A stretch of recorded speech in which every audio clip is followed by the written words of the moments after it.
Hello, everybody. I hope all is well. Welcome to virtual winter school. We start oral medicine session. First of all, I want to introduce Professor Roy Amaral Mendes. Um, Dr. Mendes is adjunct professor of oral and maxillofacial medicine, Case Western Reserve University. He is distinguished visiting professor of oral and maxillofacial medicine, Tehran University of Medical Science, and he is a researcher Center for Research in Higher Education Policies, University of Porto.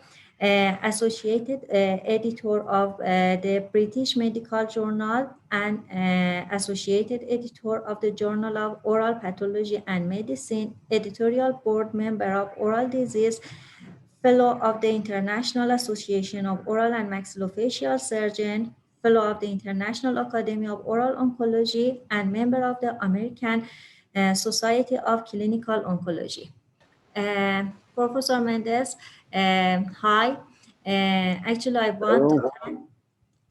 want to thank you for accepting our invitation to talk about artificial intelligence in medical science. Let's start. We are happy to listen to your lecture. Very well. So, good morning, everyone. Let me just start by sharing my screen.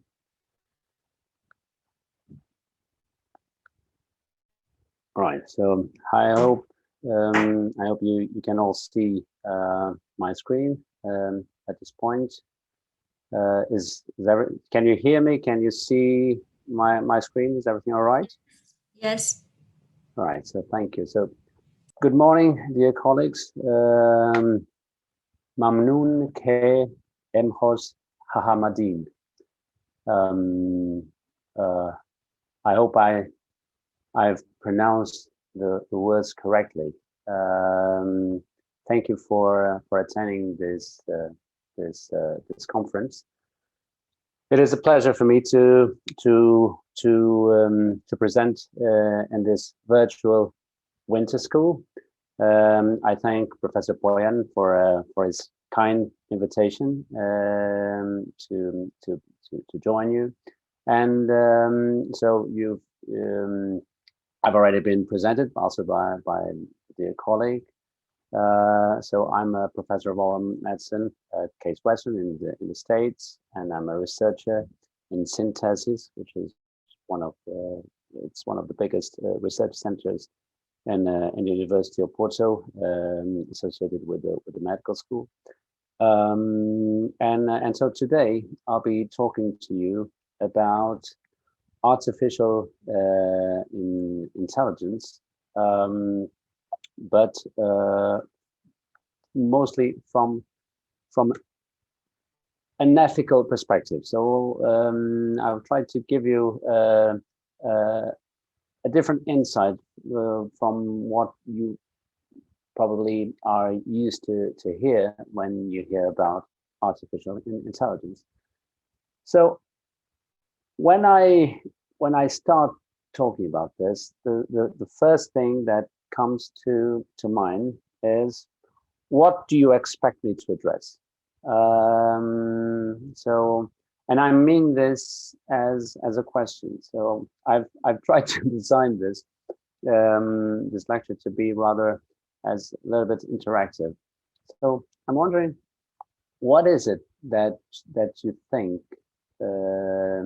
What is artificial intelligence for you? So what you believe is artificial intelligence?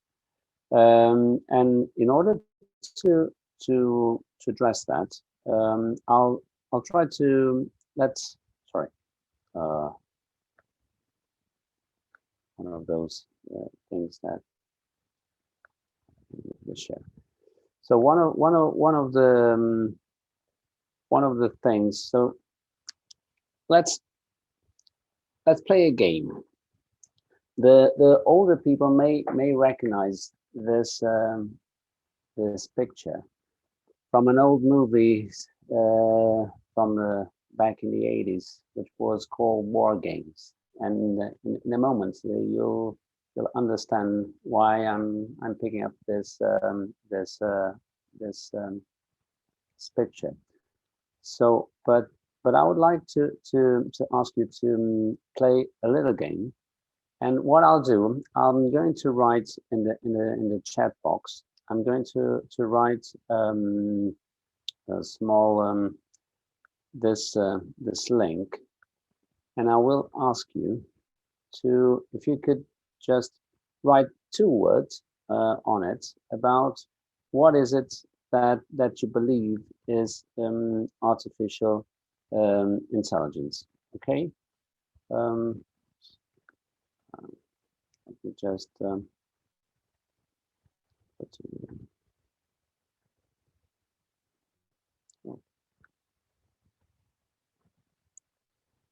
uh,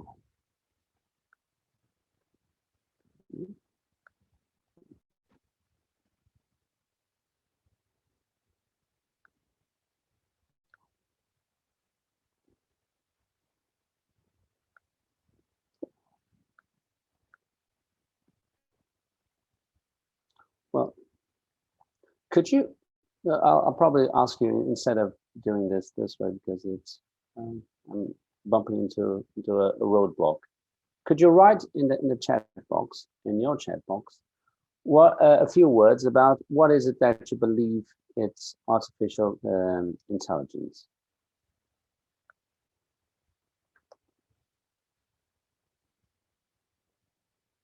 Just write it down.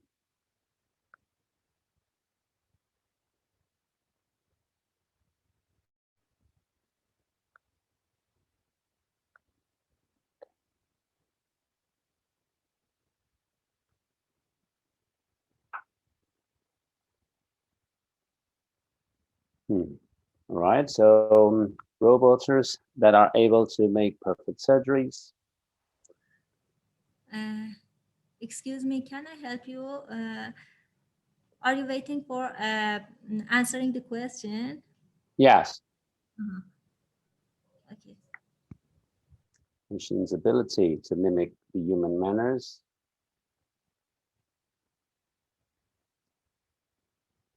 The abilities of robots, non-humans, to do tasks usually done by humans.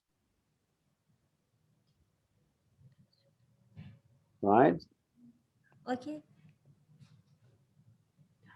So we have here another answer. Artificial intelligence is design algorithm that has human intelligent characteristics. Very well. Technological things that replace some part of our organs. Humans transferring machines, robots for clinical practice. Okay, so let's stop there and move on to the lecture. Okay, so the thing is, that's exactly what most people usually think about about artificial intelligence. It's that it is about machines and robots, whether this is propelled or fueled by the media or by movies, but that's a very general idea that people have about what artificial intelligence is. But is it that is that what artificial intelligence is? So, and the answer is no. Artificial intelligence is much more than robots. Um, it's basically it's about information. One of the colleagues attending this meeting mentioned an algorithm. Okay, we'll be going to that in a moment. So the artificial intelligence is a completely different mindset. It's about knowledge systems. It's about the information paths of the future. It's how we process, basically how we process and manage information. So it's much more than just robots. It's just much more than just a technological advance. Um, so if if you Google the term artificial intelligence, you will notice that you come with not only with all this sort of words, and they are all related to information and to knowledge and to data. So, but you'll see AI, you see machine learning, you'll see deep learning, and you'll see data science, and you'll see big data. More than robots, more than technological things, what you'll see coming up in your Google is AI, machine learning, deep learning, data science, big data. Those are the main things coming. And what is artificial intelligence? So artificial intelligence started right after the Second World War. And it was the beginning of the computer age, and at that time, it basically what it meant. It was about creating things, creating tools that will enable computers to basically to replicate simple tasks.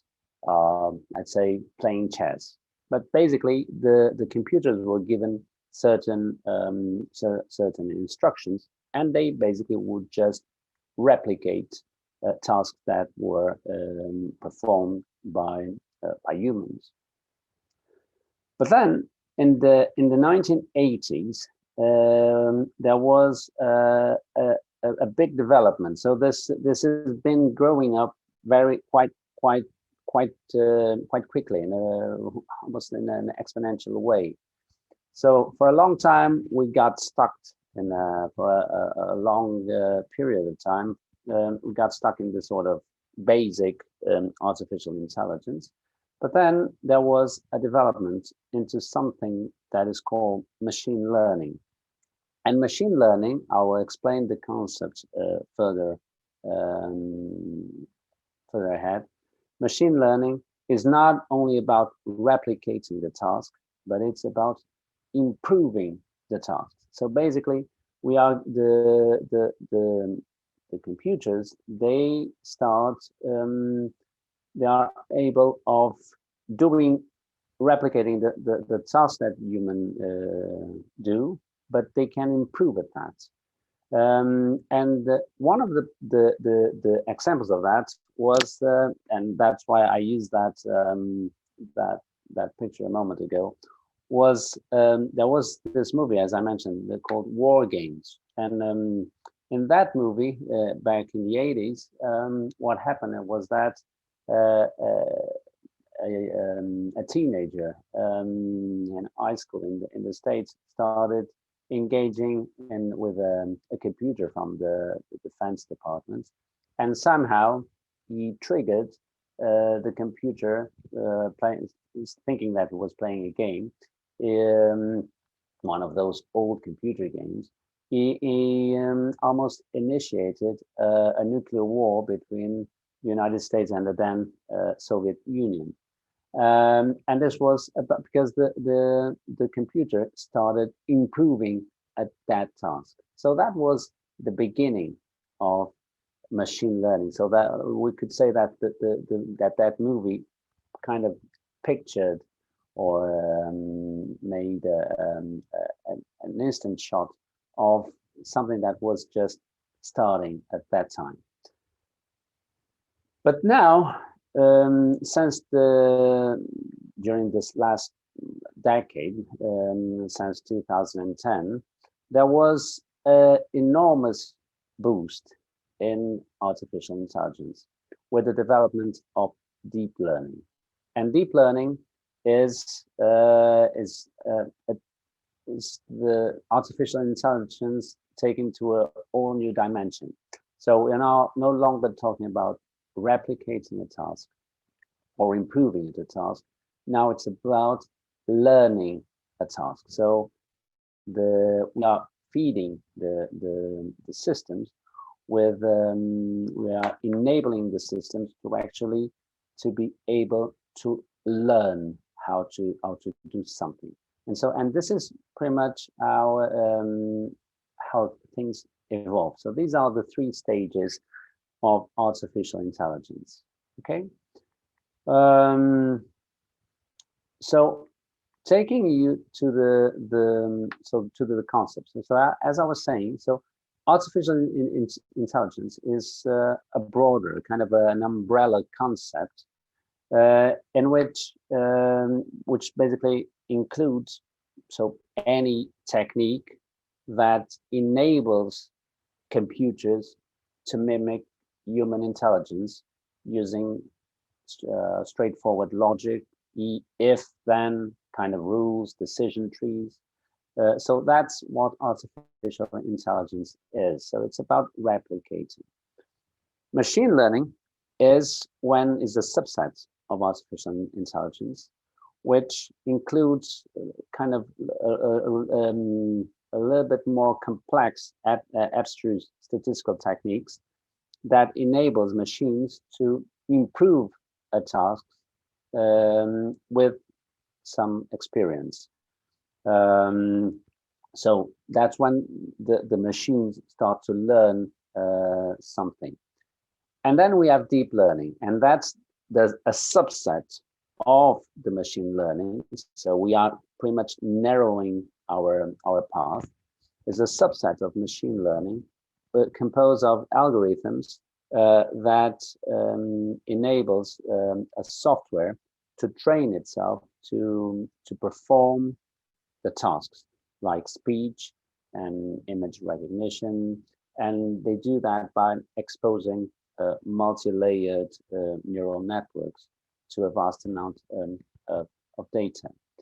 And this issue of the neural networks, this is rather crucial, because sometimes also if you Google, you'll see this kind of information about neural networks, and from an healthcare setting, we usually think about neural as something about brain. So what does this mean? Does this mean that the machines have brains? So this doesn't relate to the brain in an anatomical way, obviously, but rather in the way information is managed, the way information is processed. So what we mean by the concept of a neural network is nothing but a series of algorithms that endeavors us to recognize the underlying relationships in a set of data through a process that pretty much mimics the way the human brain operates. So that's why we call it a neural network. So then that's how deep learning operates. And deep neural networks are neural networks with a certain level of complexity. So with more than 2 layers, which you basically use sophisticated mathematical modeling to process data in complex ways. So artificial intelligence, machine learning, deep learning. As we narrow the path, and as things get more complicated, we start also getting more complex techniques working this information. So we go from if-then rules to more complex statistical techniques, and then we reach the algorithms that we all hear about when we hear about the social networks and all those things. But I would say that more important than understanding this is also understanding that the system, in order to operate, it needs something, and the something that it needs is big data. So that's the information. That's what matters the most in terms of of artificial intelligence. That's why artificial intelligence is so desperate of information. So big data tends to be the buzzword of this decade, and actually, so for the first time in history, our increasingly interconnected world has been allowing for industries of all kinds to amass incredible amounts of data about us all, from the search that we do on Google, to places we visit, to the posts we like on Facebook, on Instagram, and beyond.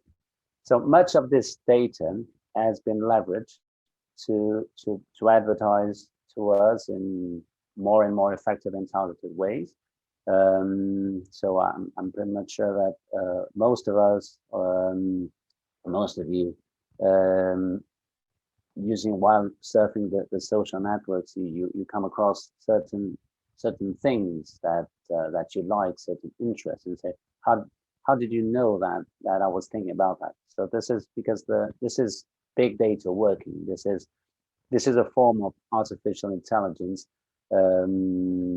being used, but in order to advertise to us in more and more effective and targeted ways. But there are other benefits other than those from marketers and companies.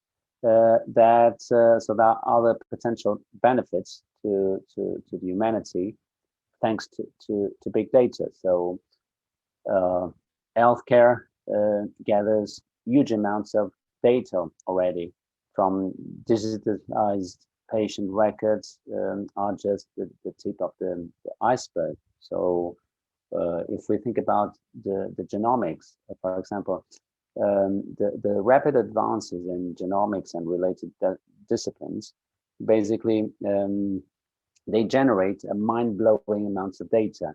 And the cost of the full genome sequencing, which was above million dollars a few years ago, now it's something that's in the costs around $1,000. So it has been predicted that by 2025, the data generated annually by the field of genomics alone will be equivalent to what is generated by astronomical sciences, YouTube and Twitter combined. So there's a lot of things going on about big data. There's a lot of potential, good potential in it, but there are also the downside to it. We can only think, for example, about the scandal about Cambridge Analytica, where a lot of data from around the world were just lost. So I'd like to play a short video to you about from Intel, just about how where we are in terms an approach to where we are in terms of big data and how important it is. Okay, so I'm going to play it.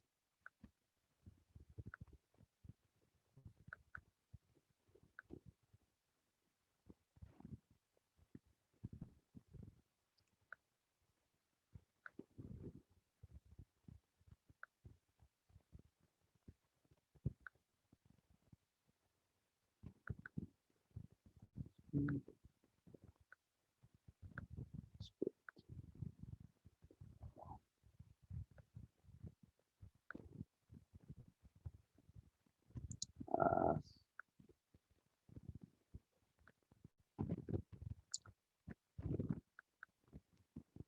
said before.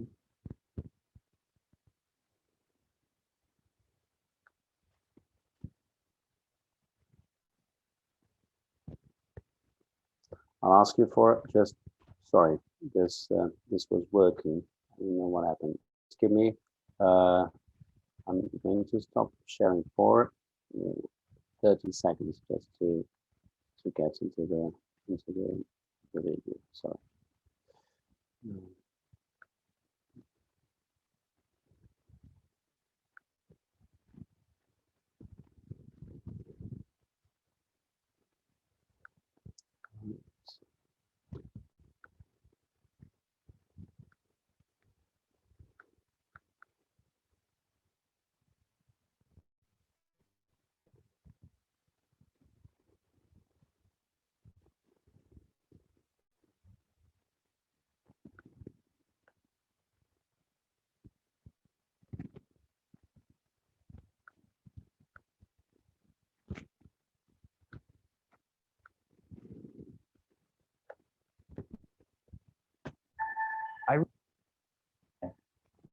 I'm living a life that I didn't think I would get to live. My doctors told me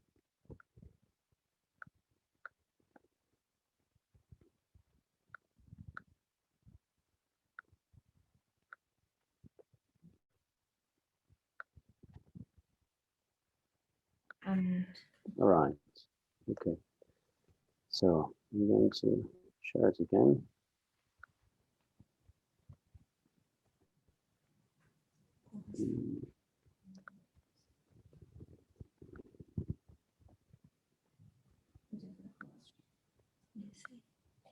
Right.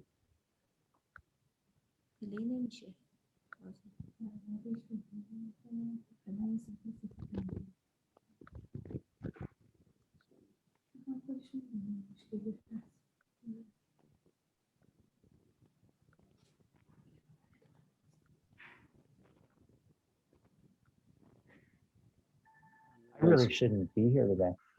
I'm living a life that I didn't.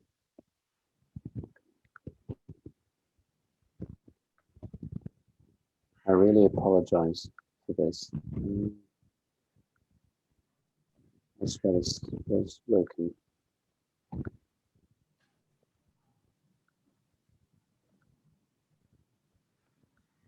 Apparently I can share the video. Well, so apparently I cannot show you the video, so I'll have to move on. Well, but this was just basically a video meant to give you an idea of where we are in terms of big data and data science. So, and basically it gave us some idea about where we stand when we think about how the big data comes and how artificial intelligence comes into our daily lives. And it comes into our daily lives by things that we usually don't think about. So facial recognition, passport control, and voice recognition on virtual assistants such as Alexa and Siri, those are already with us, and driverless cars or companion robots that care for the elderly are undergoing trials, and most commentators say will be a commonplace. This was in a report that was issued around about 2 years ago by the Medical Royal Colleges.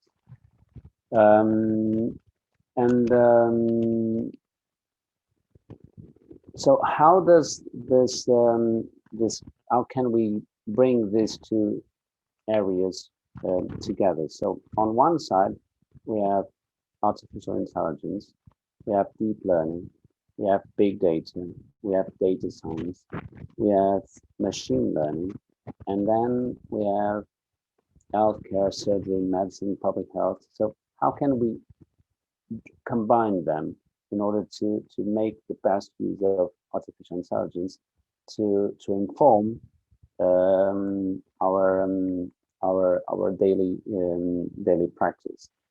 So other than the things that I mentioned in terms of the daily life, there are also things going on in the healthcare context that pretty much bring these two apparently distinct worlds together. So Google's DeepMind has taught machines to read retinal scans with at least as much accuracy as an experienced junior doctor. This was part of the report that was released by the Academy of Medical Royal Colleges in 2019. They also mentioned that Babylon, which is a subscription health service provider that basically enables users to have virtual consultations with doctors and healthcare professionals via text and video messaging. So they say that Babylon, so the health app startup, claims its chatbot has the capacity to pass general practice exams, although this is contested by the Royal Colleges, but the claim has been made, and the chatbot is a program that basically simulates interactive human conversations by using key pre-calculated user phrases and auditory or text-based signals. So other than our daily lives, so there are already experiences going on that are pretty much bringing together the artificial intelligence setting to the healthcare setting.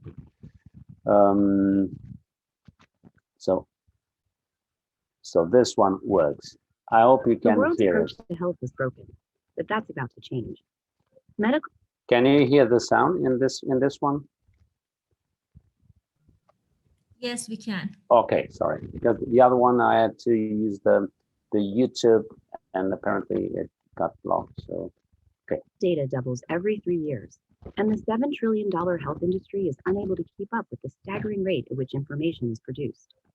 From medical records, clinical trials, and research to personal fitness bands, implanted devices, and other sensors that collect real-time data, each of us can generate the equivalent of 300 million books of health-related data in our lifetime. In fact, approximately 35 cents of every dollar spent on medical care is wasted.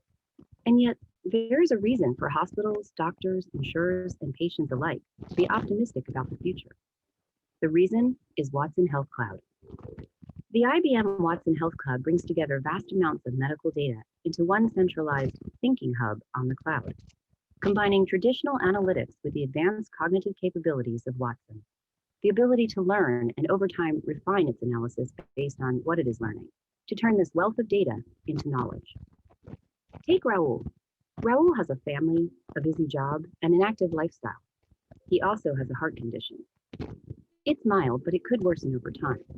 He works closely with his doctor to monitor the problem, but they have difficulty finding medication that doesn't limit his busy lifestyle. And with the mountain of medical data available, it's nearly impossible to keep up with the latest treatments. Raul's doctor starts using a new app created from the Watson Health Cloud. It allows him to review Raul's personal and family medical history from other doctors, even insurance providers, and incorporate that information with data from Raul's Fitbit. This provides both Raul and his doctor with meaningful insights about his condition over time. Watson Health Cloud operates in an ecosystem environment. As in nature, an ecosystem brings together many contributors to keep the system functioning smoothly.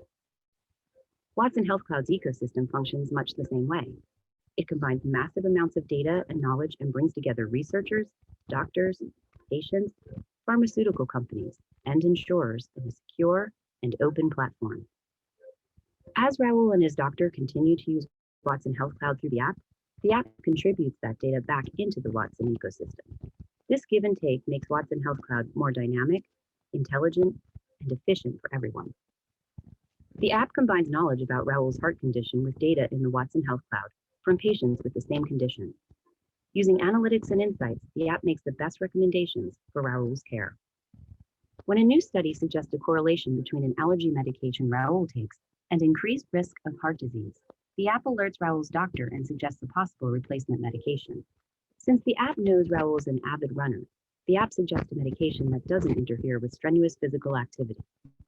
Raoul never has to worry about his medical privacy because IBM goes to great lengths to keep knowledge about patients private and anonymous, ensuring that before any of Raoul's medical records reach the cloud, they are stripped of any and all personal identifiers.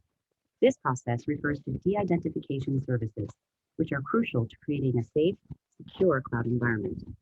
As the knowledge base continues to grow, apps built using the Watson Health Cloud enable researchers, doctors, and pharmaceutical companies to drive medical advancements and improve patient outcomes.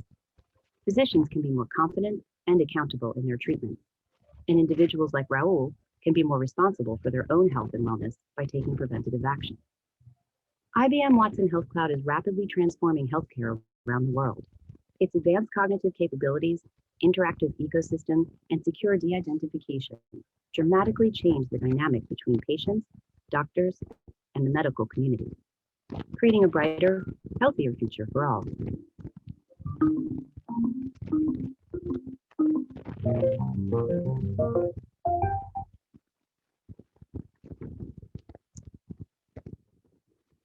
Okay,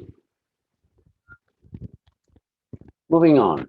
So, so first of all, let me just disclose that I have nothing to do with IBM or Intel or any of the big giants in informatics.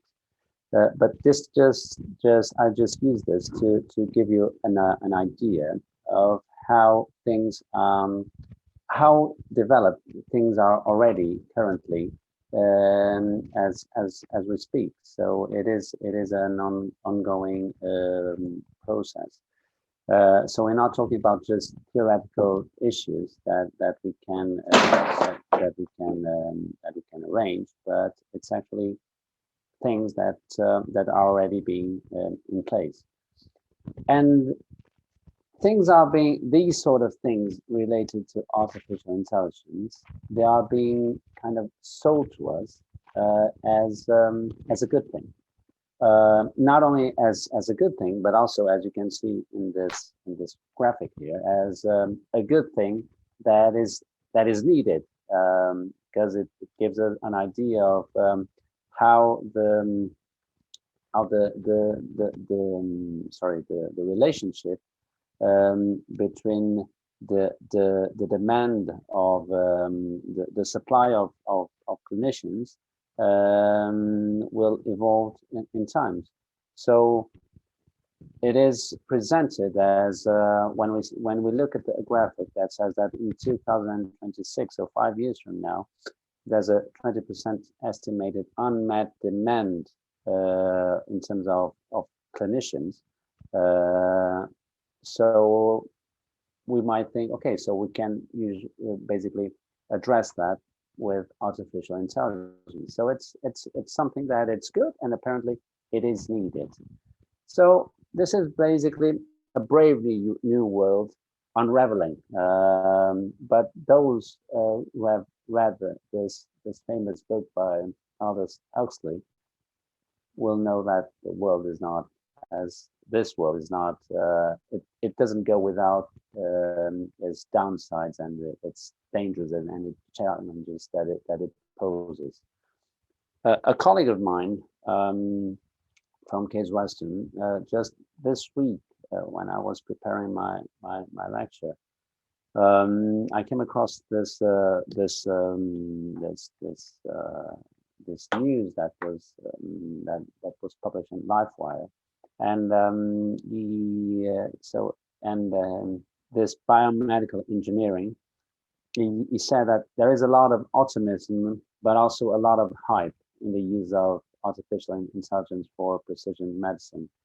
You mentioned we are probably 3 to 5 years out to get a real sense of the artificial successes, and red herrings, mostly because of any discoveries made by artificial intelligence have to first go through, in most cases, clinical trials for validation. So it is a hype kind of thing. So everyone talks about it, but so there are things being done, but we don't really know how to, what will be the real impact of that this will have in our lives. And although I personally see it that there is a potential, a good potential of benefits, it's important as while artificial intelligence in healthcare promises great benefits to patients, it's important that we realize that it also presents risks to patient safety, to health equity, and to data security.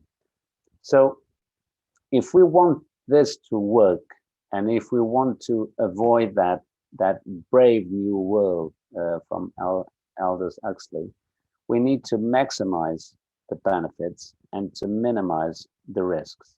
And as healthcare professionals, we need to take an active role in its development. The only way we can this can work for the patients, for ourselves as healthcare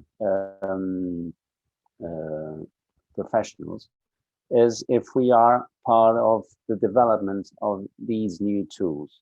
Okay, this will be like a take-home message that I would like you to keep.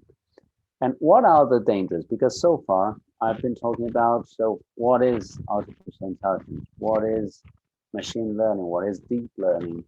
The big data. So we have Siri, we have Alexa, we have in our daily life, we have already good things going on in the healthcare setting. So apparently it seems like everything's going on okay. So now let's visit the other side, the dark side of the force, and that's where the ethics lie. Okay. And in terms of the ethics, I will basically focus pretty much on the report that I've already mentioned, the report that was published nearly 2 years ago from the Academy of Medical Royal Colleges. And this report that tackled on the issues on the several important topics from artificial intelligence in healthcare, it basically it addresses several topics. I've mentioned those topics there in the slide, but I would like to highlight six of those points. So, patient safety, the doctor and patient relationship, public acceptance and trust, accountability for decisions, bias, inequality, and unfairness, and the impact that artificial intelligence may have on the wider healthcare system. So I'll guide you through those 6 points. So in terms of patient safety, so some state that algorithms could standardize assessment and treatment according to update guidelines, raising minimum standards, reducing unwarranted variation.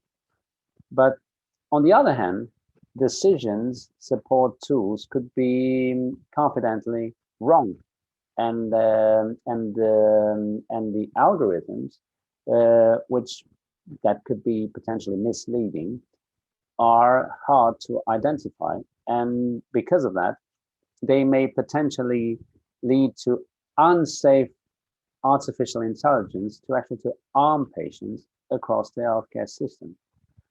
So, because if we are aware of this risk, because this risk is present, it's important that the widespread introduction of new artificial intelligence healthcare technology will help some patients, but on the other hand, it exposes others to unforeseen risks. And so it's important that we are able to assess this threshold for safety. We need to be aware of this. So who will be responsible, for example, for harms caused by artificial intelligence mistakes? So if we rely solely on if the time comes when artificial intelligence tools are pretty much leading the doctor in the process of clinical decision, then who is responsible for any harm that is caused by artificial intelligence mistakes? So this is a very important ethical aspect. So should a doctor have kind of an automatic right to overrule a machine diagnosis or decision?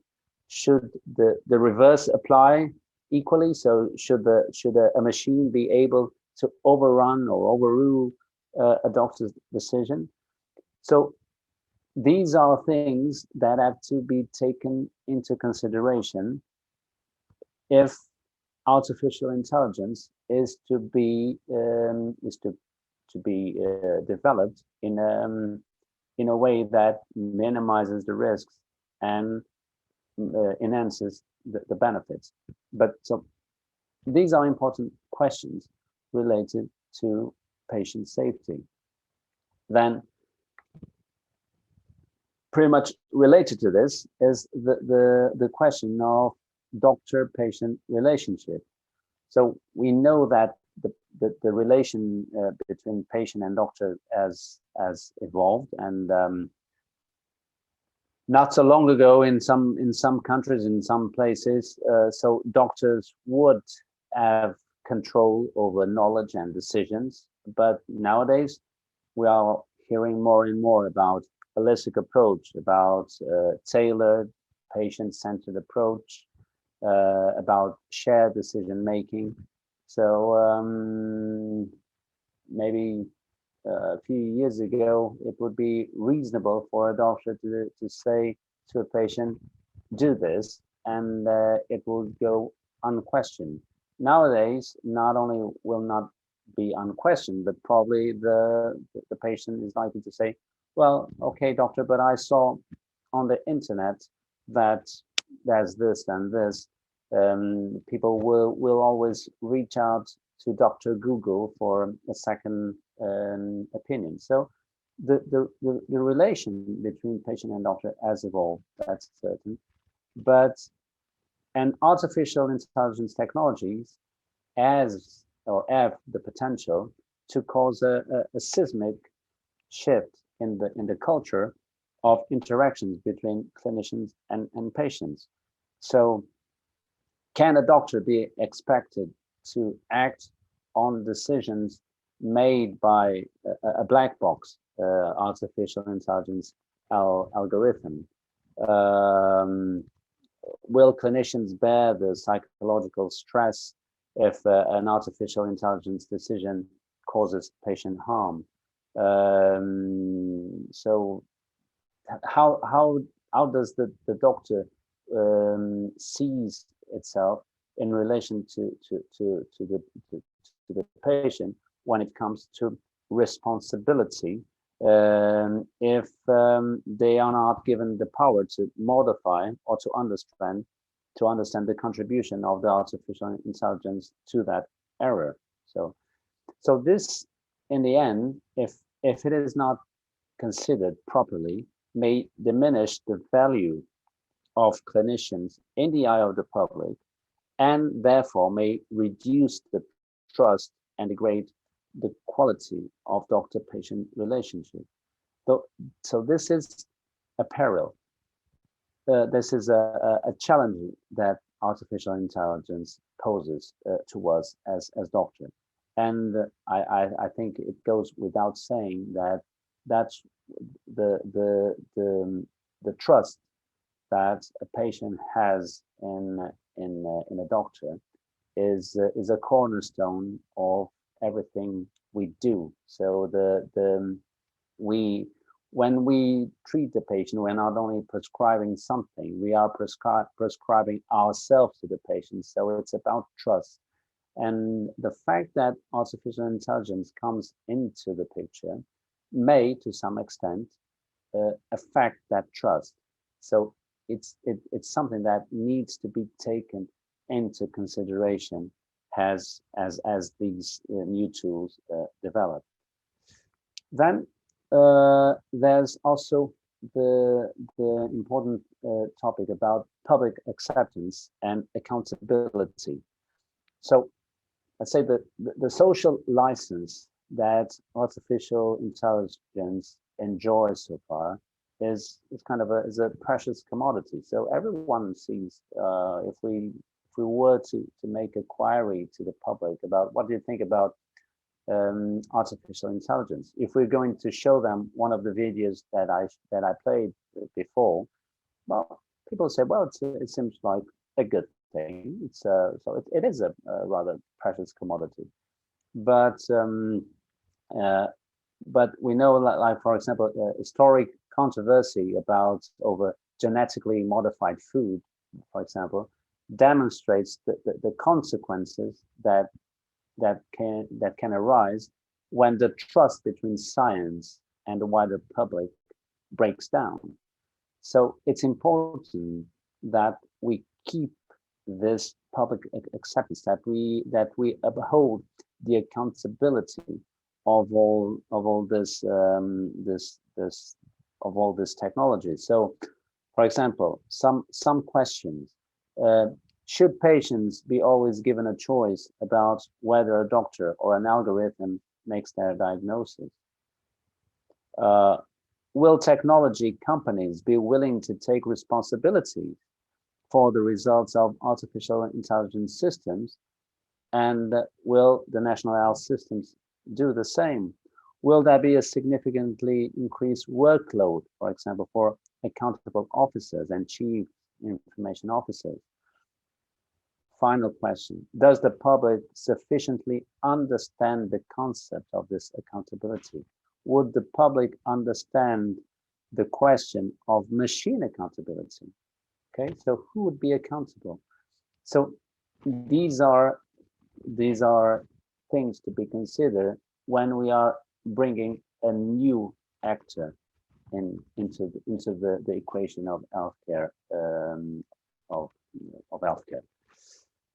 Then we have the important thing of bias and inequalities.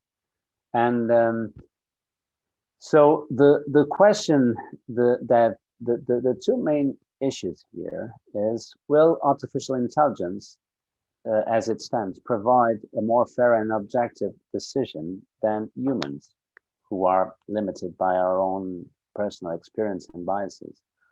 Or will they collect and even amplify human prejudice embedded in discrimination within the healthcare system?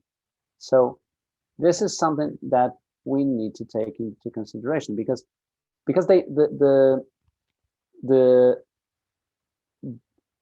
artificial intelligence, don't ever forget this, artificial intelligence, deep learning, machine learning, it goes back to data. It goes back to how this information is processed, and it goes back to statistics, and to algorithms. So if the algorithm is poorly designed, and we've seen so examples when an algorithm is very poorly designed, actually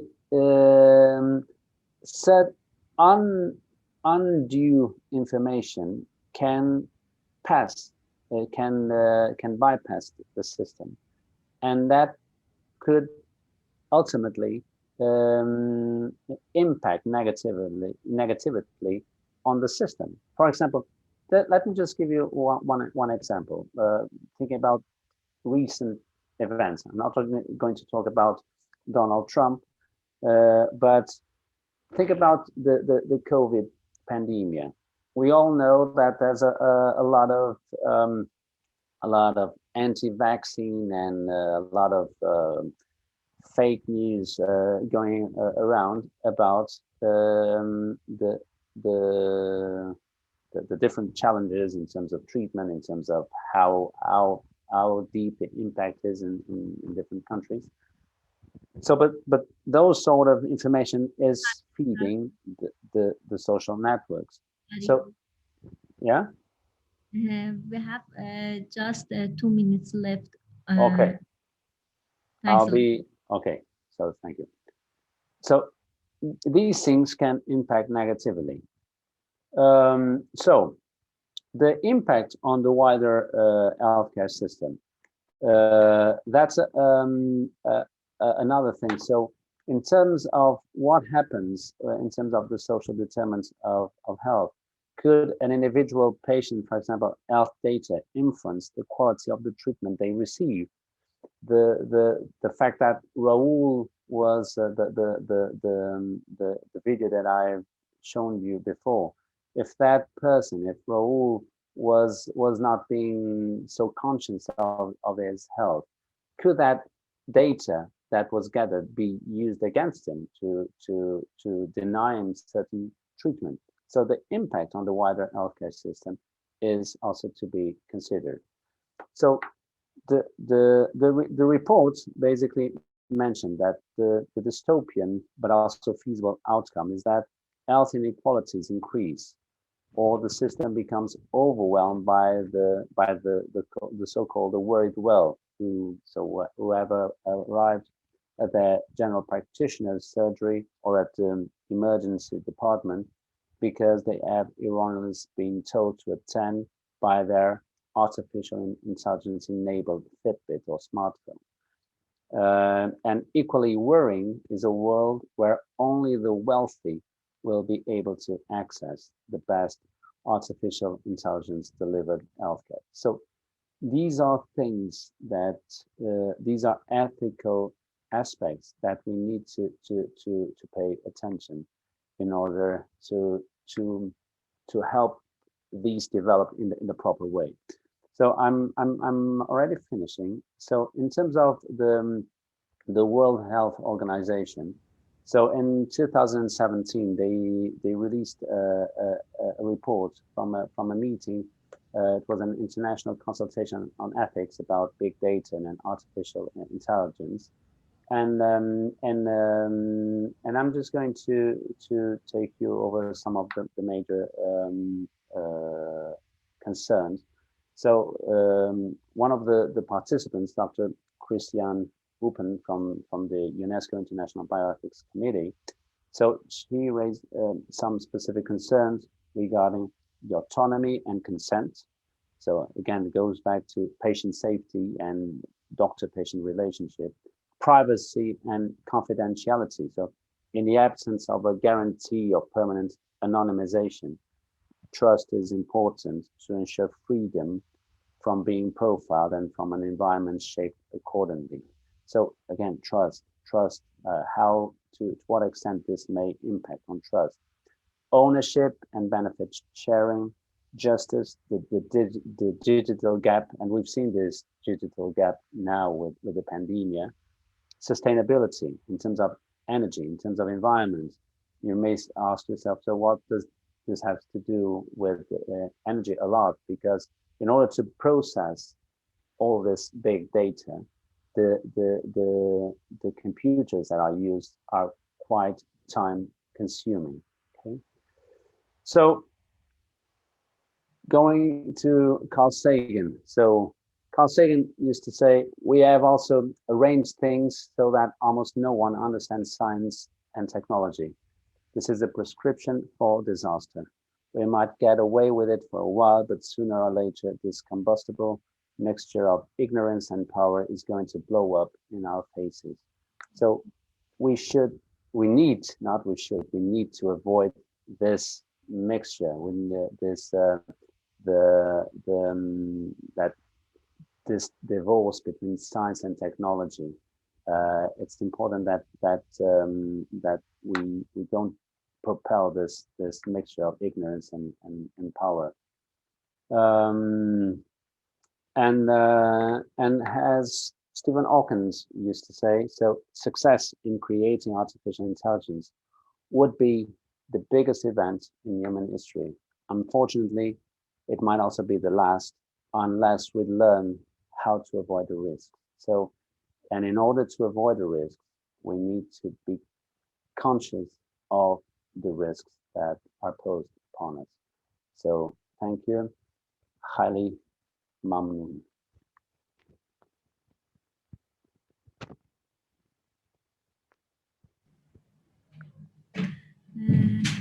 Okay, thanks a lot for your attractive lecture, and thanks a lot for accepting our invitation. Um, Hello, do you have my voice? Yes. I would like to thank you, Professor Rui. Thank you for your great presentation. It was a great honor for us to have you in this course, and I would appreciate your brilliant contribution with the Tehran University of Medical Sciences. Thank you very much. Thank you, Professor Poyan. The pleasure and the honor is all mine. And I apologize for some of the little problems that I had in the presentation, particularly with the videos. I promise that they were working. I tested, but so sorry for that. But it is an honor and a privilege to engage with my dear colleagues from Tehran University of Medical Sciences. It was great. Thank you very much.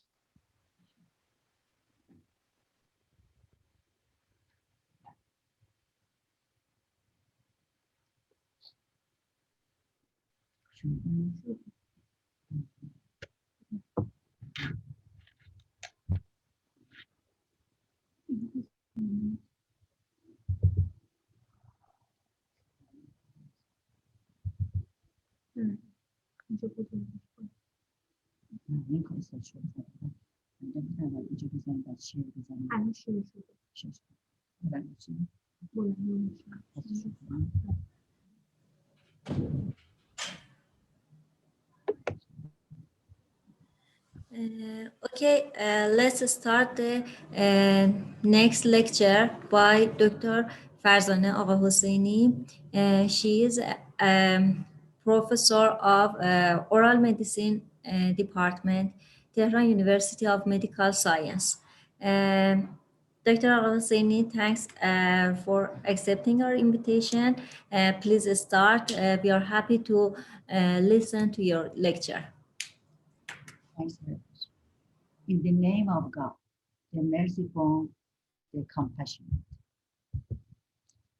Greeting for your loved ones, although it's very short time, but we hope you will get enough benefit from it.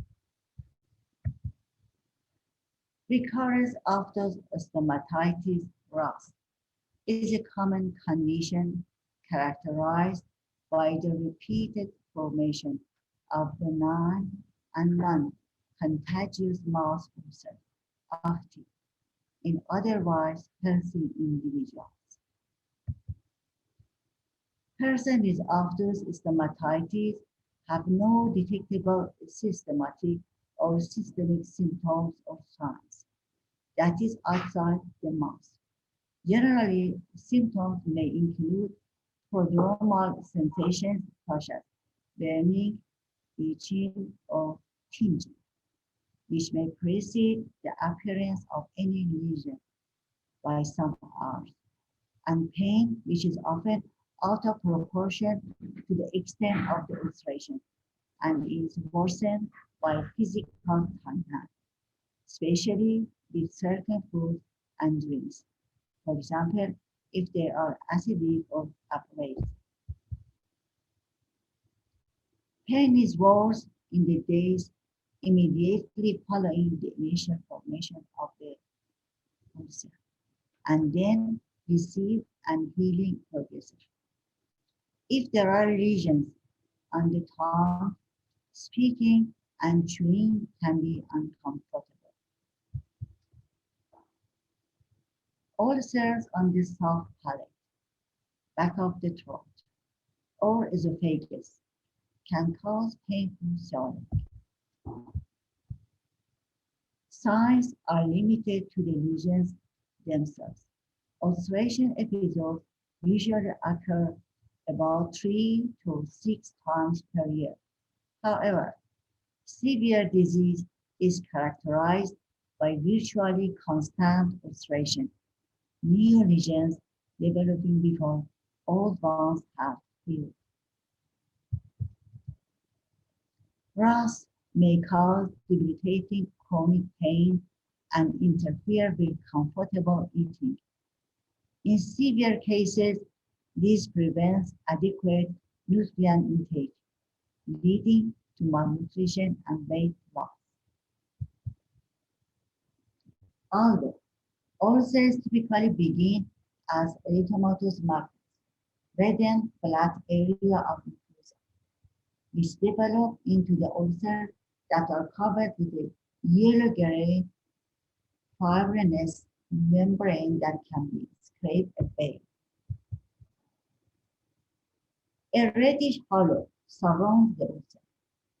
The size, number, location, healing time, and periodicity between episodes of ulcer formation are all dependent upon the subtype of ocular stomatitis. The cause is not entirely clear. During the past 30 years, research has suggested a relationship between RAS and lymphocytotoxicity. Antibody-dependent cell-mediated cytotoxicity, defects in lymphocyte cell subpopulations, and an alteration in the CD8 lymphocyte ratio.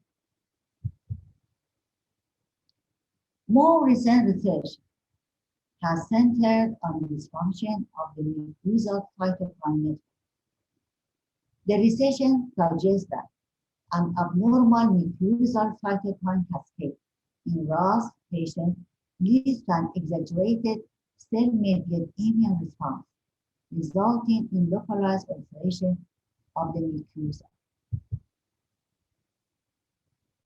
At least 14 of people with ocular stomatitis have a positive family history, suggesting that some people are genetically predisposed to suffering with oral ulceration. Stress has effects on the immune system, which may explain why some cases directly correlate with stress. It's often stated that in the studies of sufferers who are students, ulceration is exacerbated during examination periods and lessened during periods of vacation. Alternatively, it has been suggested that oral parafunctional activities such as lip or cheek chewing become more pronounced during periods of stress, and hence the mucosa is subjected to more minor trauma. The thickness of the mucosa may be an important factor in ocular stomatitis. Usually, ulcers form on the thinner, non-keratinizing mucosal surfaces in the mouth. Factors which decrease the thickness of the mucosa increase the frequency of occurrence, and factors which increase the thickness of the mucosa correlate with decreased ulceration. The nutritional deficiencies associated with ocular stomatitis, vitamin B12, folate, and iron, can all cause a decrease in the thickness of the oral mucosa. Local trauma is also associated with ocular stomatitis, which is known that trauma can decrease the mucosal barrier. In some instances, recurrent mouth ulcers may be a manifestation of the allergic reaction. Where dietary allergens are responsible, mouth ulcers usually develop within about 12 to 24 hours of exposure. Systemic disorders associated with ophthal ulceration, Behçet syndrome, celiac disease, cyclic neutropenia, nutritional deficiency, IgA deficiency, immunocompromised states, for example, HIV/AIDS, inflammatory bowel disease. Diagnosis is mostly based on the clinical appearance and the medical history. The most important diagnostic feature is a history of recurrence, circling, ulcer, and very regular intervals. I repeat it. History of recurrence. History of recurrence and history of recurrence. A more common method of classification of those stomatitis is into the three variants, distinguished by the size, number, and location of lesions, the healing of individual ulcers, and whether a scar is left after healing or not. Minor aphthous ulceration is the most common type of aphthous stomatitis, accounting for about 80 to 85 of all cases. The lesions themselves may be referred to as minor aphthous or minor aphthous ulcers. These lesions are generally as less than 10 millimeters in diameter, usually about 2 to 3 millimeters, and affect non-keratinized mucosal surfaces, that is, the labial and buccal mucosa, lateral borders of the tongue, and the floor of the mouth. Usually several ulcers appear at the same time, but single ulcers are possible. Healing usually takes 7 to 10 days and leaves no scar. Between episodes of ulceration, there is usually an ulcer-free period of the variable length. Major aphthous ulceration makes up about 10% of all cases of aphthous stomatitis. Major aphthous stomatitis, major aphthy, are similar to minor aphthous ulcers, but are more than 10 millimeters in diameter, and the ulceration is deeper because the lesions are longer, taking longer, healing takes longer, about 20 to 30 days, and may leave a scar. Each episode of ulceration usually produces a greater number of ulcers, and the time between attacks is less than seen in minor aphthous stomatitis. Major aphthous stomatitis usually affects non-keratinized mucosal surface, but less commonly keratinized mucosa may also be involved, such as the dorsal top surface of the tongue and the gingival ducts. The soft palate or the process back of the throat may also be involved, the latter being part of the oropharynx rather than the origin. Compared to minor aphthous ulceration, major aphthous tends to have an irregular outline. Herpetiform ulcers are less than 1 millimeter in diameter and occur in variability size curves up to 100 at a time. Adjacent ulcers may merge to form larger, continuous areas of ulceration. Healing occurs within 15 days without scarring. The ulceration may affect keratinized mucosal surface in addition to non-keratinized. Perpetual ulceration is often extremely painful, and the lesions recur more frequently than minor or major occult ulcers. Recurrence may be so frequent that ulceration is virtually continuous. It generally occurs in a slightly older age group than the other subtypes, and females are affected slightly more frequently than males. If investigations reveal deficiency state, correlation of the deficiency may result in resolution of the ulceration. For example, there is some evidence that vitamin B12 supplementation may prevent recurrence in some individuals. No therapy is curative. I repeat, no therapy is curative. In spite of its limited nature, it's painful and its recurrence is suffering, especially its occurrence in major form or as multiple lesions or in particular locations that have most interaction with speaking or chewing or swallowing. There are many approaches in management. At present time, topical corticosteroid therapy is gold standard. I repeat it.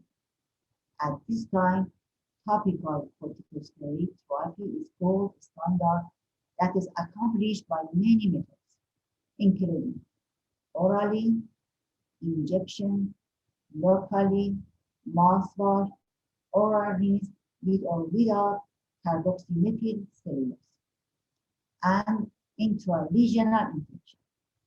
The type of corticosteroid is also important. For example, if we want to inject this drug into the lesion, the best choice is to use one that has been able to deposit inside the lesion, that prolong the anti-inflammatory and immunosuppressive effects of the corticosteroid on the lesion. Thus, these deposits of drug prevent occurring RAS lesion in this area and adjacent for long time.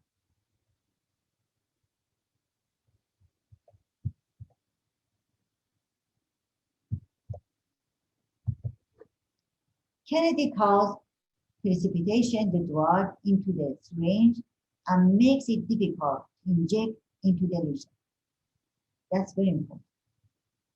Injection is accomplished in different directions, horizontally, perpendicularly, and diagonal of the base of the lesion.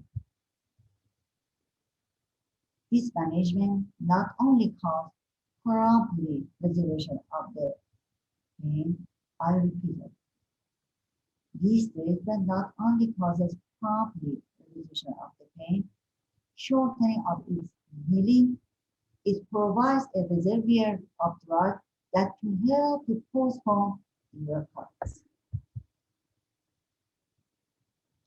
Our case for demonstration is a patient 40 years old. A man who complained of large sores in the throat and inside the mouth for 3 months. During this time, he had referred to many clinicians, including ENT. Due to this inability to eat and drink, he had 5 to 6 kilograms of weight loss and had weakness and conscience. Had many tests with himself, that all of which were in the normal range. He and his wife were very stressed and had canceled hope. I try to show this procedure to loved ones and initially. We apply topical lidocaine 10% on the surface of the ROS to minimize the pain of injection. As this period, simultaneously recruit an insulin syringe for corticosteroid rapidly. Kennedy causes precipitation the drug into the syringe and make it difficult to inject into the lesion.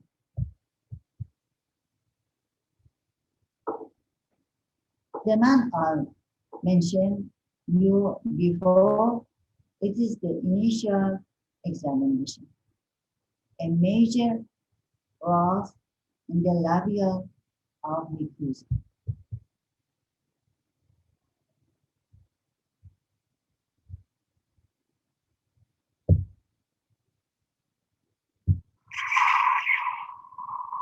Injection is accomplished in different directions, horizontally, perpendicularly, and diagonal to the base of the lesion.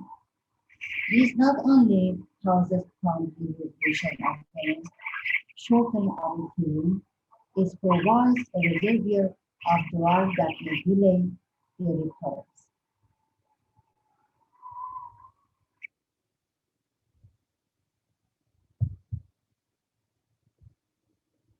And it is then its appearance after second injection.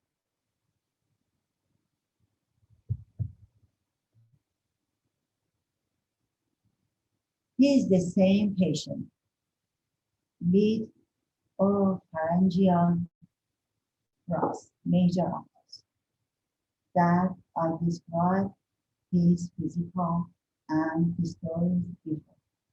And that is the initial examination.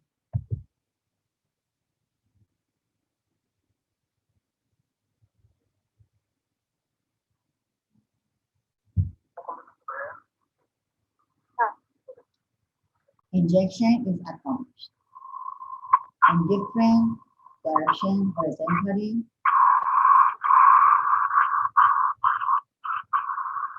perpendicularly, and diagonal to the base of the lesion. This not only causes complete resolution of the pain, shortening of the healing, it prevents from occurrence of the lesion. Conclude, we can conclude that you can do this procedure for patients with major outdoor stomach or patients that have off or multiple rods in that location that interfere to eating, drinking, talking, so on. And patients that have many of those that refractory to treatment. Of course, according to his medical history and medical medication, he has a lot of tests that mention that all of them were in normal case. But if you want to manage a person for 1 times for first time, you must take from here, you have to take a complete history from drug, from stress, from genetically, from imbalance of hormone, and imbalance of trauma, and etc. And at the second, after first injection, and that is the second injection. Thanks for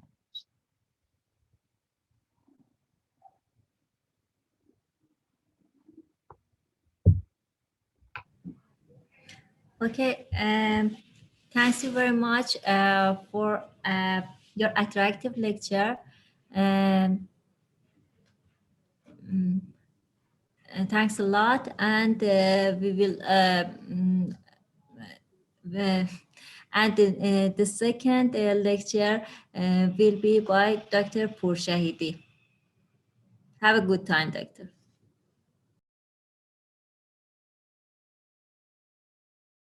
شنیده اصلا میوت بوده. نه درست شد.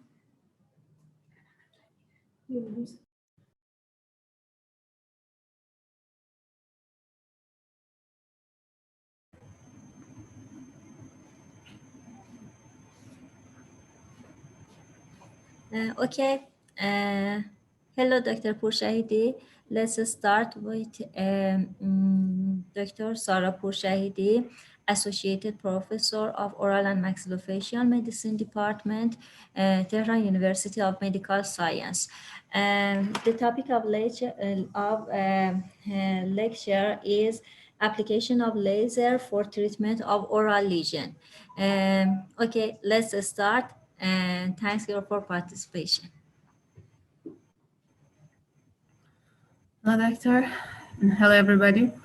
It's my pleasure to be here with you and share some experiences together. At first, I want to welcome dear international students. Again, of course, because I have talked to them this morning, but I want to say that it's my pleasure to be with you here.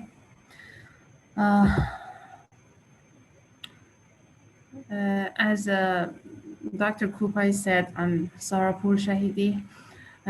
My specialty is oral and maxillofacial medicine, but I studied as a fellowship of laser in dentistry, so I'm here with the topic of laser for oral lesions today. What we're going to talk about today. At first, we're going to say that where can we apply lasers in dentistry, and finally reach to the topic that how can we manage oral lesions with laser. Let's go on. Can we talk to our audiences here? Yes. Okay. So, dear students, I want to hear now, do you have any experiences by lasers in your faculties, universities, of course, about dentistry? You can talk, you can raise your hand or even type if you want. Can I see the typing?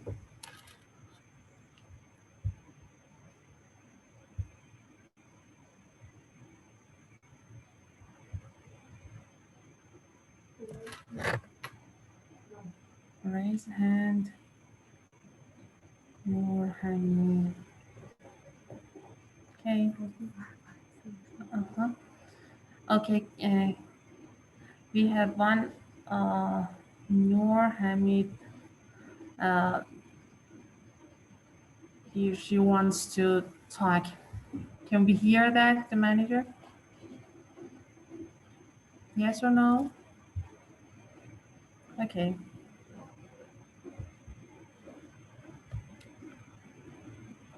Okay, we'll go on, and after that, whenever we can hear you, it would be my pleasure here now.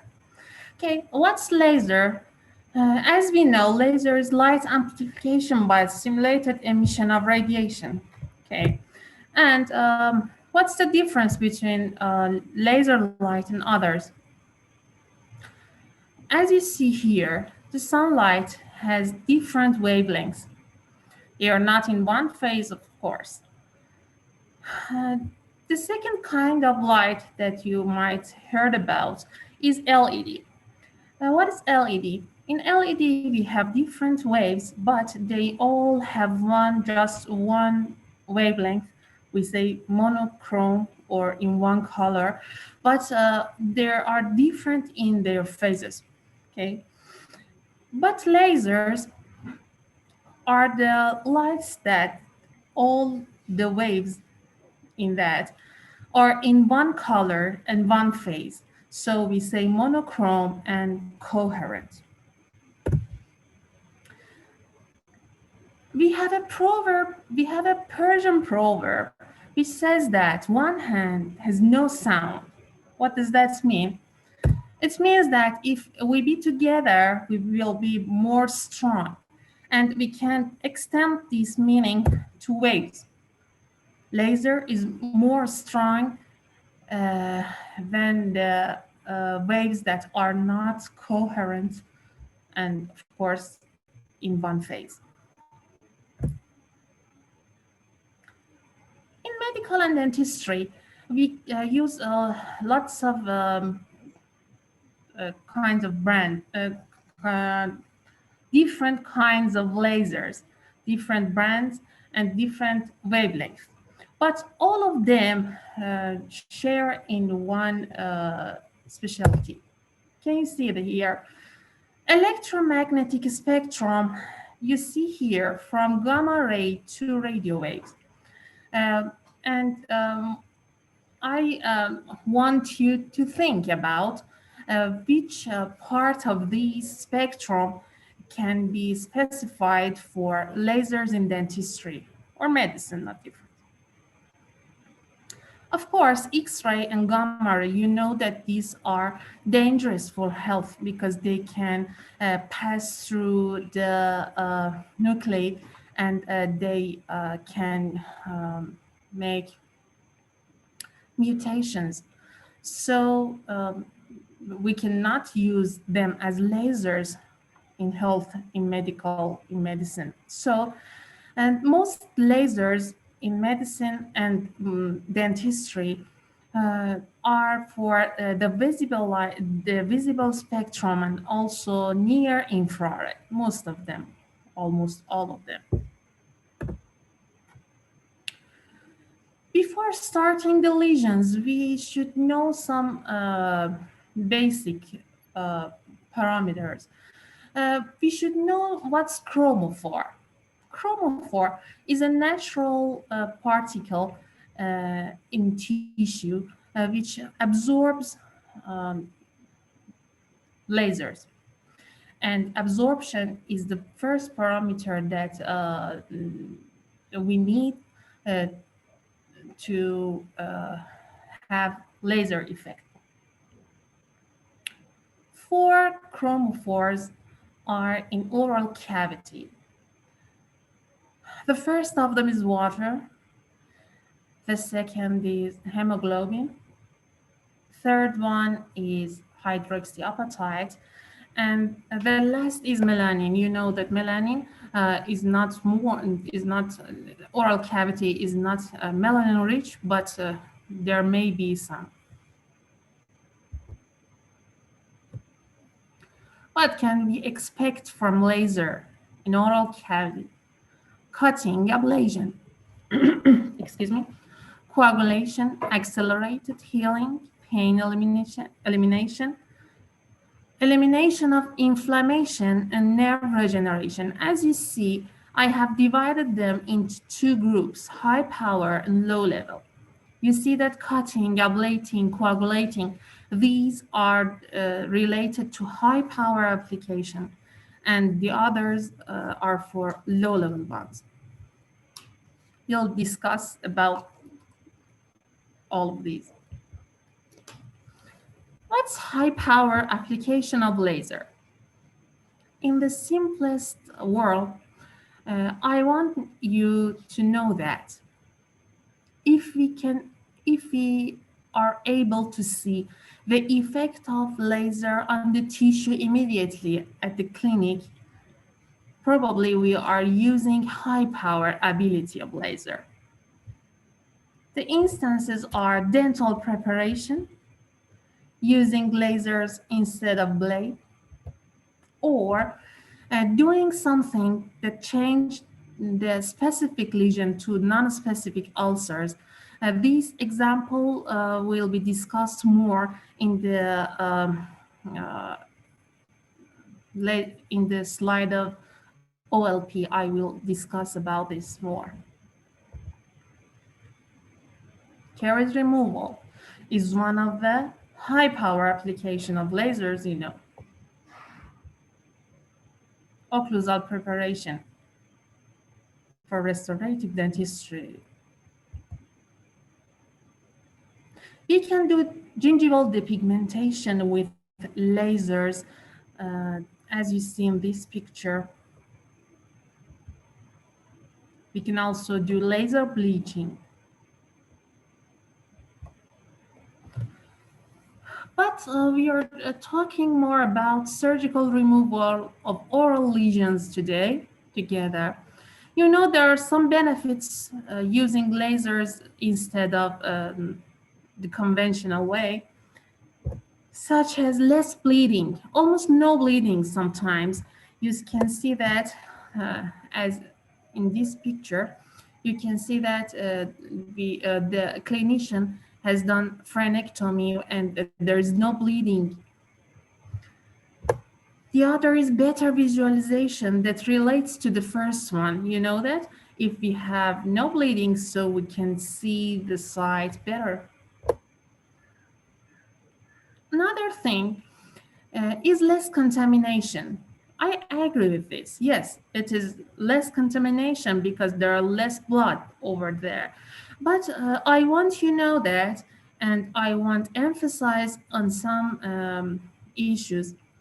That is viral lesions. Viral lesions such as HPV-related papilloma, for example.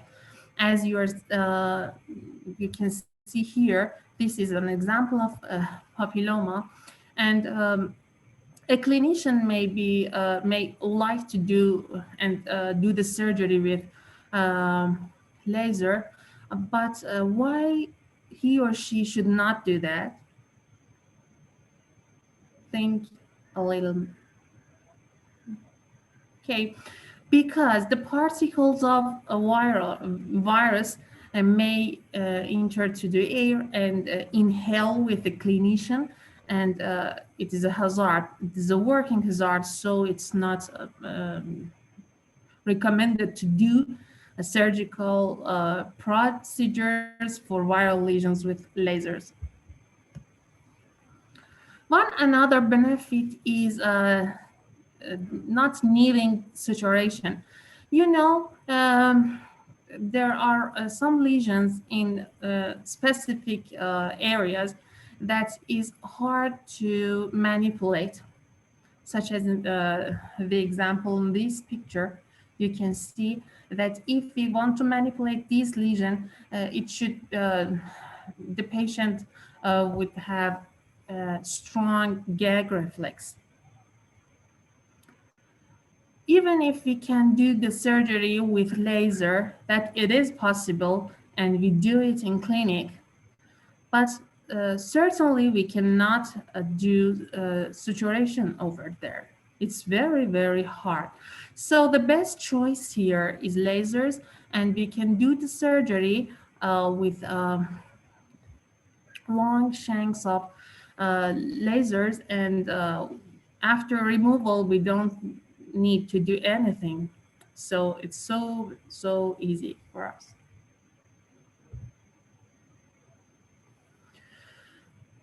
One example of surgical removal with lasers are inflammatory hyperplasia, IH lesions, such as fibroma. Uh, the only thing that you should know is to write that you have done the surgery by laser for your pathologist, because he or she should know that and examine the core of the specimen you have sent to the laboratory. Okay. I want you to know something about mucocell. You know that what is mucocell? I hope so. Accumulation of saliva, mucin of saliva under oral mucosa because of some injuries to the ducts, mostly leads to mucocell. So removal of mucocell have some specific methods, and the most important of all of them is to remove the remnants and the neighborhood salivary glands, minor salivary glands from the area to inhibit the recurrence. Okay, but if we do the surgery with laser, so because we don't have any fresh area, we cannot be able to remove the salivary glands around, and you know that what may happen. We may encounter recurrence for sure. I don't recommend surgery of mucosals with lasers, especially, of course, diet lasers. We can do some surgeries such as removing and ablating leukoplakias. Uh, this is recommended in books, in literature. You can see it in uh, several examples on media, but you know that there are something that you should consider about that. You know that leukoplakia is a pre-malignant lesion. I'll discuss about it later, about this slide. Remember, this slide will come back to this. Okay, these were examples of high power application of laser. And now I'm going to talk about low-level lasers. What is low-level laser? Again, in a simple word, if you want to say, we should say that a low-level application is a kind of application of laser that we cannot see anything happening in the clinic. You cannot see the effect of laser immediately. And the effects are visualized after a while, I can say that. What happens on low-level laser therapy? There are 4 topics on the events of low-level laser therapy. The first one is wound healing. We can accelerate wound healing with laser, especially low-level laser therapy. I want you to know that photobiomodulation is another name of low-level laser therapy, and you may hear about that. They are the same, but photobiomodulation is the most new of them. Wound healing is accelerated by using low-level laser. The another is nerve regeneration. You know that we have not many remedies for nerve regeneration, so it's very, very important topic. Pay attention, please. Low-level laser has anti-inflammatory effect.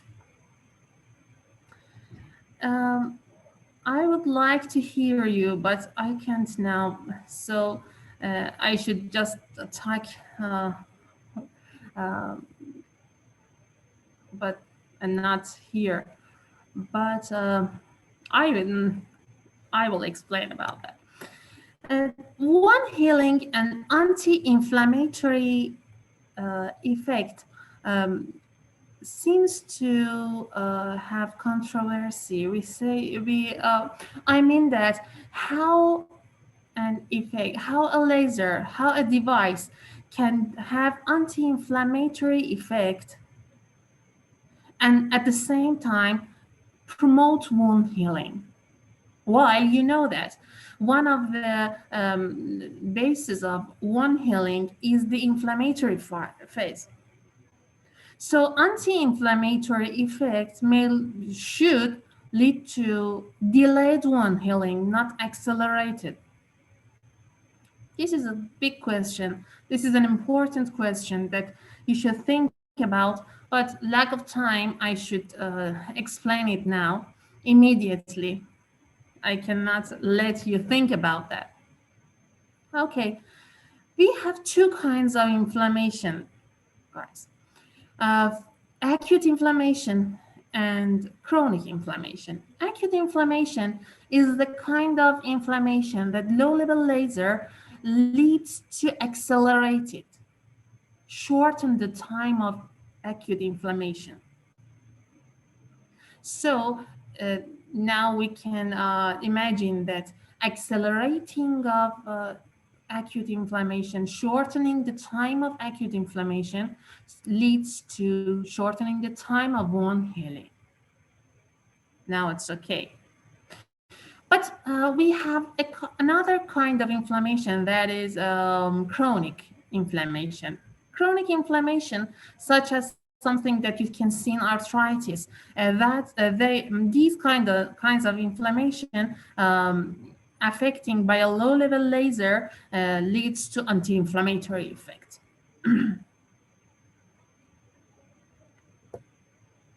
And pain relief, the last effect of low-level laser therapy, the major one. You can see that these are unique effects, and we know we cannot name another device to have these effects.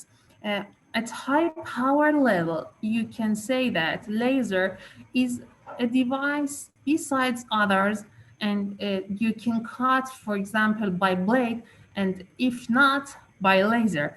But at a low-level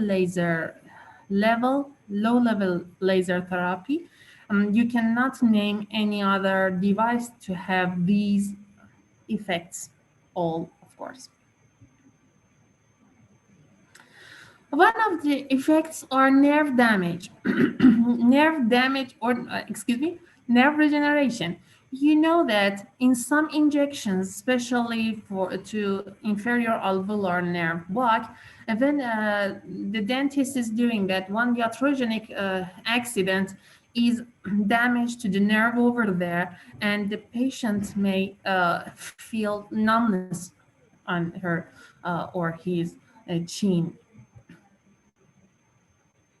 Nerve regeneration is one of the magic effects of laser in low-level effects, of course. We have an article about that on this topic. You can see that we had 26 patients. This is done by me and my colleague, and is published on 2018. 26 patients suffering from facial dysesthesia or anesthesia because of trauma of surgery were enrolled to our study, and we divided them into 3 groups according to the distance from the trauma. And you can see that the most nerve regenerating effect and positive response relates to the group A. So we can, excuse me, guys. So we can say that as soon as possible, if you encounter these kinds of trauma, please refer your patients as soon as possible for doing these photobiomodulation, to do nerve regeneration, to have more positive responses.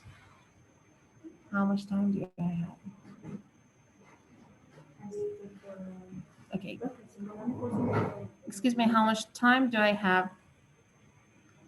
If you say me, I will. The time's over? You have, no, you have 5 minutes. 5 minutes, okay. Yes. I'll try to do all in 5 minutes.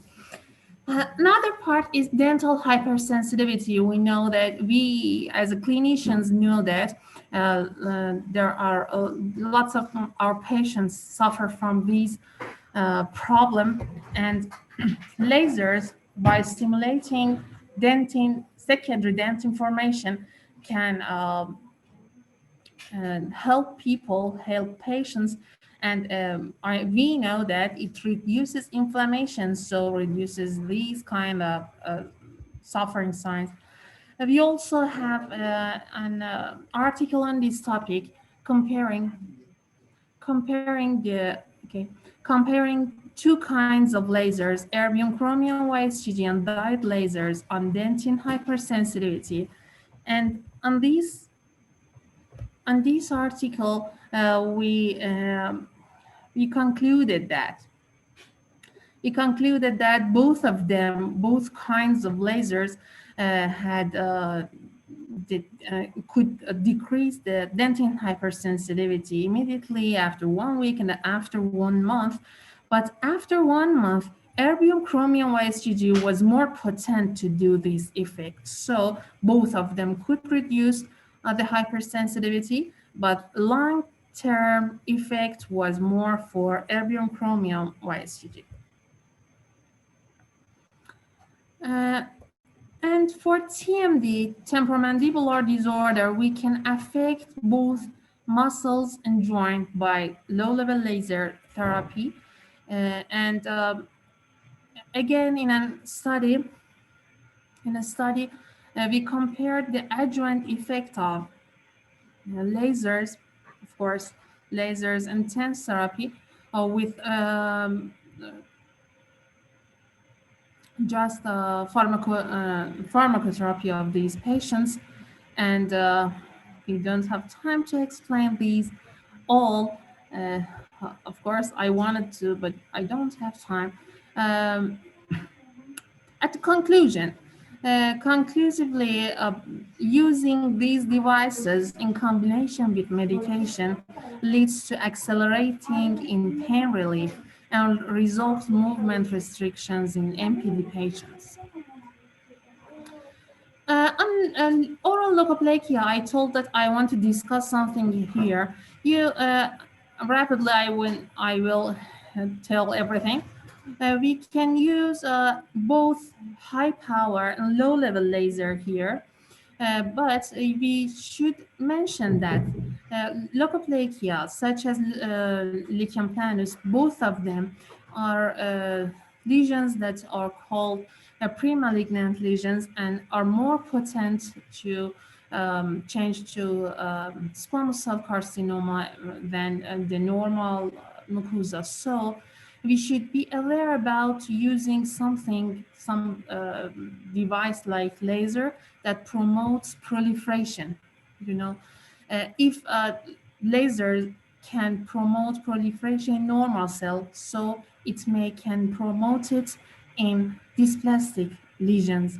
And if dysplastic lesion does the proliferation more, it probably may go into the CC more. I have some minutes, I asked, okay. And we did a series of, we are doing a series of studies about that, animal studies, that we applied low-level laser to dysplastic lesions of hamster's buccal pouch, and we observed the changes of dysplastic lesion. Histopathologically, we observed that there were no changes, no worsening of dysplastic lesions, but we are not, we didn't stop our study, and we are going to next steps, even for epigenetic studying, and we think that applying low-level lasers for these kinds of lesions may lead to some danger, may make our patients more, push them into being SCC, and should avoid until the final decision. Oral hemangioma is another kind of lesion that dyed lasers are very, very useful to do and remove them from oral lesion, from oral mucosa. And the last one, but not the least, is aphthous ulcers. The first step is to know that is it really an aphthous ulcer, and or it is a manifestation of systemic problems, other systemic problems. It's important because we should not mask the design with laser, even with laser.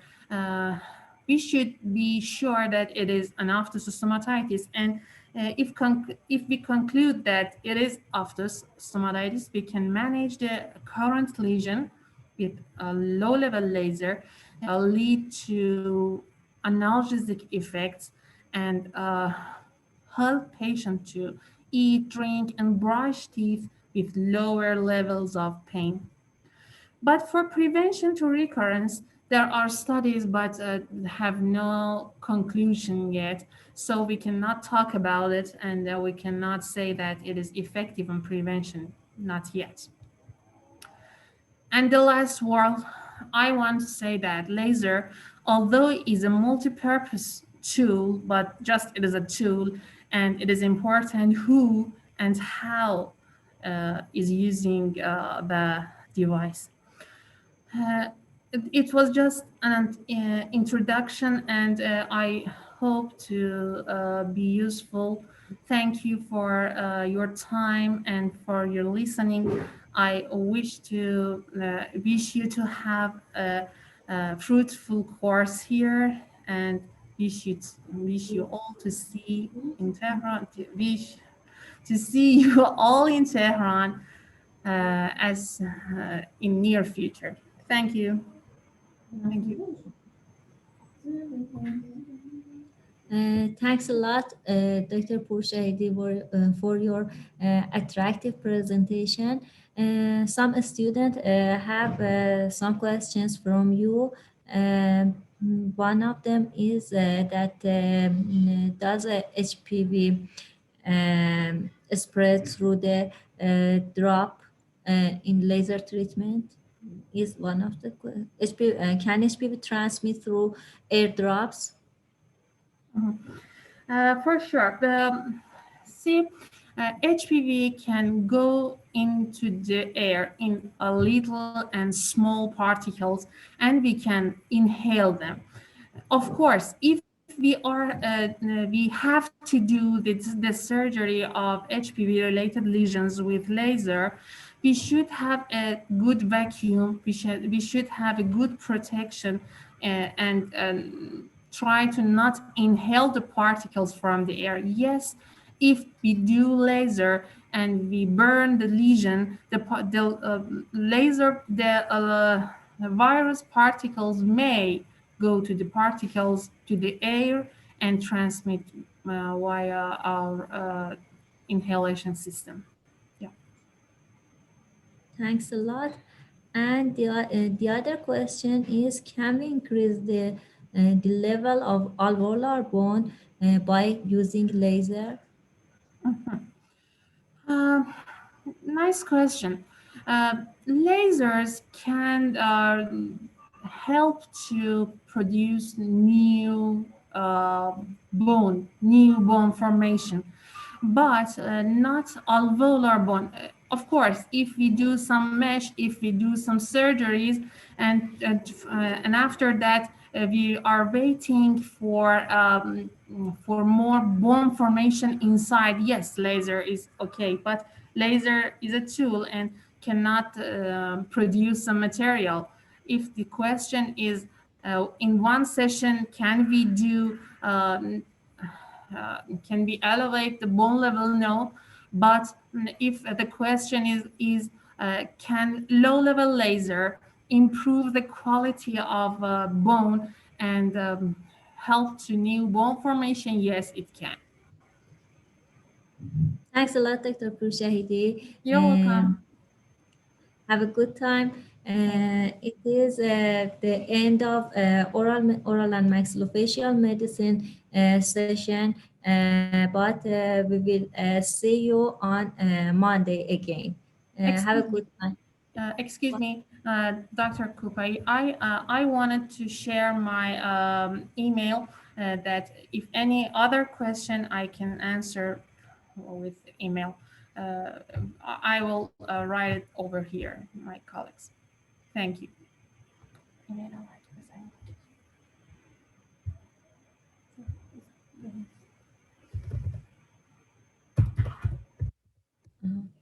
Okay, Dr. Pourshahidi, you can put your email on the chat box. Thanks a lot. Um, the other session will be with oral pathology department. Um, and thanks a lot for your